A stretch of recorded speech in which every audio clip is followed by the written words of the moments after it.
Silakan Mbak Dina. Siap. Permisi ya Pak. Iya. Wow. Ini wajahnya show unit kita dari klaster North Bend tipe B. Tipe B. Ini luas lahan 96 dengan luas bangunan 122. Oh, oke. Nah, jadi di luas yang sangat terbatas ini kita bisa dapat 4 kamar tidur plus 1 etik. Oh, lumayan. 3 kamar mandi. Banyak ya Pak ya kalau Kompak kan? kompak. Iya, jadi ini untuk menyiasati memang yang harga lahan di barat ini kan sudah Lumayan cukup tinggi sehingga kita menyiasati dengan bentuk bangunan yang kompak dan fungsional. Oh, jadi kita bikin 2+1 lantai. Ya. Untuk gambaran Pak, ini kan Ya. tadi luas tanahnya 96. Kondisi bangunannya seperti ini. Ini Iya. tapi kosongan ya Pak ya dijualnya ya? Dijual kosong. Ini Ini kan show unit kita Show full unit furnish di ya. full furnish. Harganya berapa Pak? Harga untuk tipe seperti ini 3,1 miliar. 3,1 Iya, miliar. tapi saya pikir worth it lah. Worth it ya? Iya. Karena 3 lantai tadi. Iya, ada bonus etik juga di atas. Etik. Ya. Jadi etik itu untuk privacy ya. Kalau kita orang tua menerima tamu di sini, anak-anak masih dapat privacy di atas, bisa nonton-nonton, Iya. jadi living room di sana, Betul. mengerjakan PR atau apa gitu. Fungsional ya Pak Fungsional ya? lantai multifungsi tiganya. di sana. Oke, boleh duduk ya Pak ya kita? Silakan. Oke, saya tarik kursi ya Pak. Ya. Make yourself at home aja Mbak Iya, Dina. nyaman sekali memang pemirsa, apalagi interiornya memang untuk dibuat show unit tapi dibuat sangat nyaman begitu ya. Iya. Nah Pak, kalau bicara soal dari Medland sendiri kan fokus properti dalam bentuk rumah tapak ini, fokus atau target utamanya adalah pembeli rumah pertama. Iya. Kira-kira kalau dari Medland sendiri melihat konsumen pembeli rumah pertama itu pertimbangannya apa aja sih Pak? Karena pertama kebutuhan rumah itu menjadi kebutuhan dasar. Kemudian biasanya kalau rumah pertama itu all out dilakukan saving yang serius gitu kan, menyiapkan uang muka dan sebagainya untuk bisa dapat membeli rumah ini karena untuk tinggal daripada tinggal itu sewa apartemen atau mengontrak rumah gitu kan itu uang habis. Betul. Jadi biaya. Tapi kalau rumah dibeli itu jadi investasi cicilannya. Nah kita lihat masih banyak orang yang membutuhkan rumah sebagai hunian pertama. Yang kedua, kalau untuk hunian pertama itu kita bisa pastikan tingkat huniannya itu akan sangat tinggi. Huniannya pasti dihuni gitu loh, ketimbang untuk investasi. Ya. Rumah ditinggal, dibiarkan gitu, mungkin juga nanti lama-lama bisa rusak gitu kan. Kemudian secara lingkungannya itu juga kurang menarik kalau hanya untuk investasi, tidak untuk ditempati. Tapi kalau ditempati, otomatis fasilitas komersial yang ada di sekitar lingkungan itu ikut tumbuh. Ya. Karena untuk mensuplai kebutuhan perumahan ini. Kita juga bangun fasilitas ruko kan di depan klaster North Bend ini. Nah, diharapkan kalau ini adalah pembeli rumah pertama di dalam klaster North Bend ini, nanti komersialnya ruko-ruko itu akan tumbuh. Betul. Akan lebih mudah terjual, kemudian lebih banyak beroperasi ya, jadi lebih semarak lah. Ekonomi, Jadi ya ini pada akhirnya akan meningkatkan nilai investasi kawasan. Komersialnya tumbuh, huniannya tumbuh, hiduplah kawasan itu. Itu yang dilakukan Medland salah satunya adalah melihat potensi pembeli ini adalah kebanyakan membeli untuk rumah pertama atau langsung ditempati dihuni, iya. gitu ya. Nah tadi kan Pak Wahyu sempat menyinggung area komersil. Iya. Ini Medland juga kan lumayan banyak ya Pak ya Iya. proyeknya di area komersil. Tadi Pak Wahyu sendiri sebut ada ruko, kemudian ada rencana ekspansi mall seperti itu atau hotel gitu Iya. Pak? Kami punya 3 properti mall ya. Mall Metropolitan Bekasi, Grand Metropolitan Bekasi, dan Mall Metropolitan Cilengsi. Ya. Ya, Mall Metropolitan Bekasi sudah menjadi ikon lah di kota Bekasi. Orang kalau ke Bekasi tanya di mananya, sebelah mananya Mall Metropolitan gitu ya. Dalam perkembangan ini, khususnya setelah masa pandemi ini, kita lihat perilaku masyarakat itu lebih kembali untuk dine out ya, untuk hangout keluar, karena 2 tahun sudah tertahan nggak kemana-mana. Jadi budaya untuk makan di luar, kongko-kongko itu tumbuh lagi, muncul lagi. Dari situ kita melihat adanya peluang untuk kita bisa kembangkan mall itu menjadi sarana untuk tempat kongko-kongko masyarakat. kita akan bangun extension di Grand Metropolitan itu, dan lebih banyak ini untuk memfasilitasi sarana kuliner ya di situ. Kemudian juga di Mall Metropolitan Cilengsi itu juga sama, akan menjadi area kuliner lebih banyak dan entertainment untuk anak-anak ya, sarana fasilitas rekreasi anak-anak, permainan anak-anak, dan ini nanti akan kita buat tematik sehingga tanpa harus pergi jauh-jauh masyarakat sudah bisa berekreasi di mall kami. Jadi memang bukan yang gaya lama lagi yang di dalam mall begitu indoor, tapi dibikinnya mungkin semi outdoor. Semi outdoor, gitu. Karena memang masyarakat terutama setelah pandemi bergeser, kayaknya lebih suka yang semi outdoor. Sekarang gitu ya, masyarakat tidak keberatan untuk terpapar matahari kok, betul. Karena dianggap lebih sehat gitu. Saya sendiri juga demikian. Ada di dalam dengan AC ataupun di luar, saya pilih di luar karena sirkulasi udaranya lebih bagus, leluasa gitu ya, sedikit lebih aman. Ya. Mungkin sedikit bergeser nih Pak, kalau Medland ini kan salah satu pengembang yang juga mengembangkan apartemen. Ini kan apartemen tantangannya berbeda daripada rumah tapak. Gimana Pak dari Medland sendiri melihat industri properti apartemen di tahun 2022, kemudian di 2023 proyeksinya seperti apa? Iya.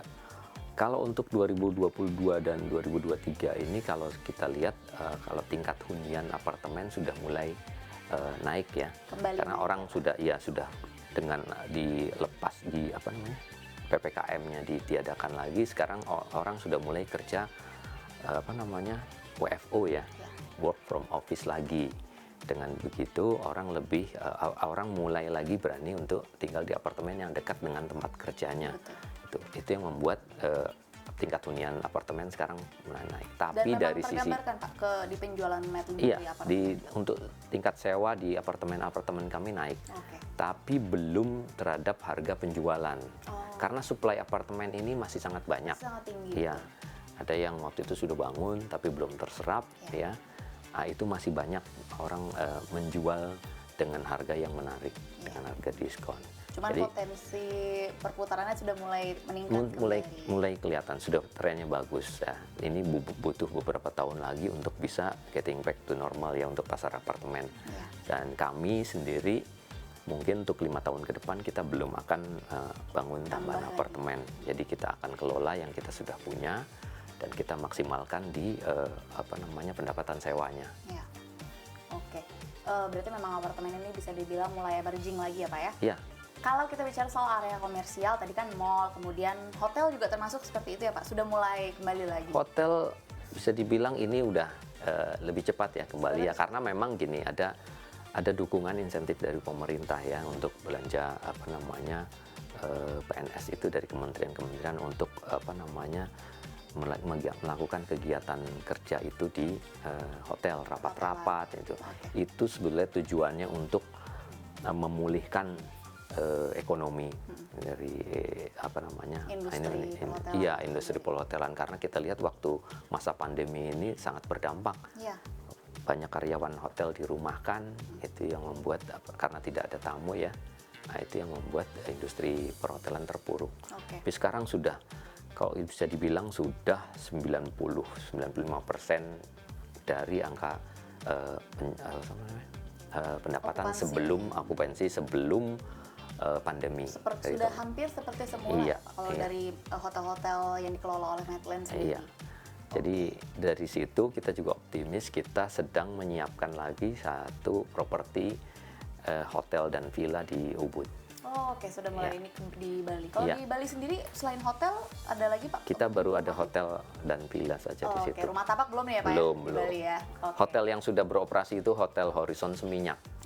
Okupansinya sudah balik ke normal lagi. Hampir ke normal. Iya. Oke, itu tadi hotel kalau area komersil, kemudian mall atau pusat perbelanjaan dan juga ruko.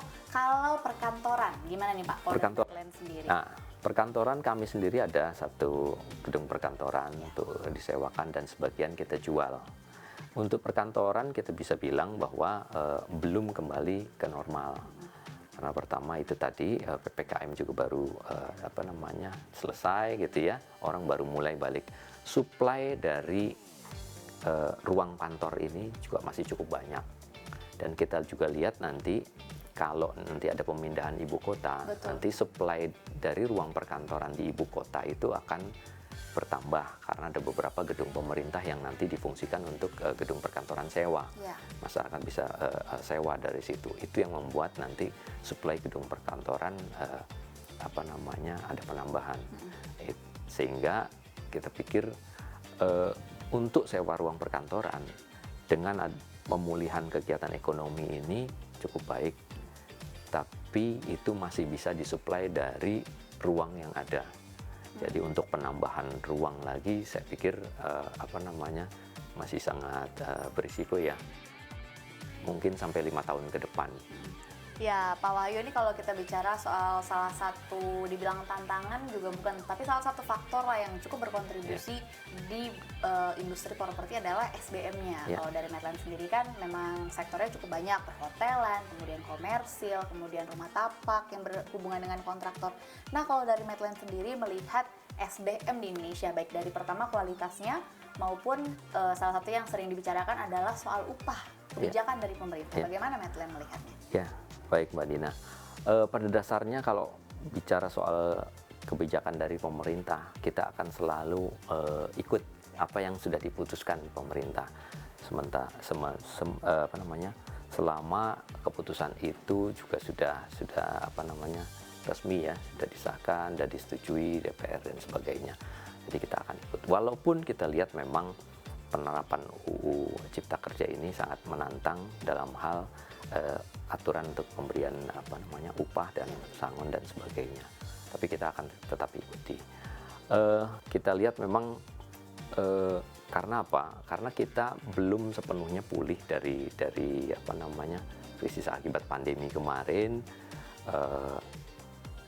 Kita akan dihadapkan oleh kenaikan UMK ya, yang kemarin cukup signifikan. Tapi kita masih optimis karena masih adanya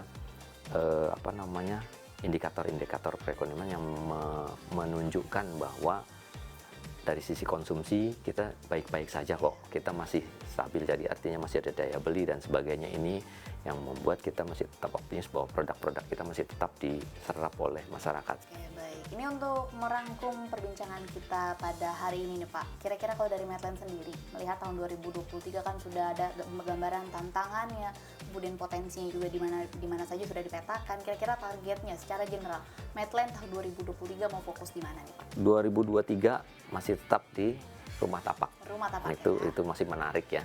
Kemudian kita lihat pusat perbelanjaan juga masih, jadi sehingga kita memang sudah siapkan untuk lakukan ekspansi, perluasan dari pusat perbelanjaan yang ada. Kita nggak bangun unit baru. Ada satu commercial block ya, bukan mall tapi seperti commercial block standalone gitu ya, untuk retail itu di proyek ini, Medland Cyberpuri. Oh, dekat sini. Iya. Itu tenannya juga tenan retail dari Jepang ternama, akan menjadi outlet yang yang standalone pertama di Indonesia. Nah, ini menunjukkan optimisme kita di di sektor retail ya, pusat perbelanjaan dan juga rumah tapak. Jadi saya pikir kita sangat masih optimis walaupun kita tidak menetapkan target terlalu tinggi untuk pertumbuhan di tahun 2023 ini. Tapi ya kita punya keyakinan bahwa kebutuhan untuk rumah tinggal terutama rumah tapak itu menjadi yang prioritas atau menjadi kebutuhan primer bagi masyarakat. Ya, masih akan diserap oleh masyarakat. Masih akan diserap. Baik, terima kasih Pak Wahyu atas penjelasannya dan juga waktunya. Saya sudah diajak keliling juga. Semoga sukses dan juga sehat selalu untuk Terima Anda. kasih, sehat-sehat selalu juga Mbak Dina. Ya, terima kasih Anda sudah menyaksikan Property Point on Location bersama saya Dina Gurni, CNBC Indonesia, Beyond Business.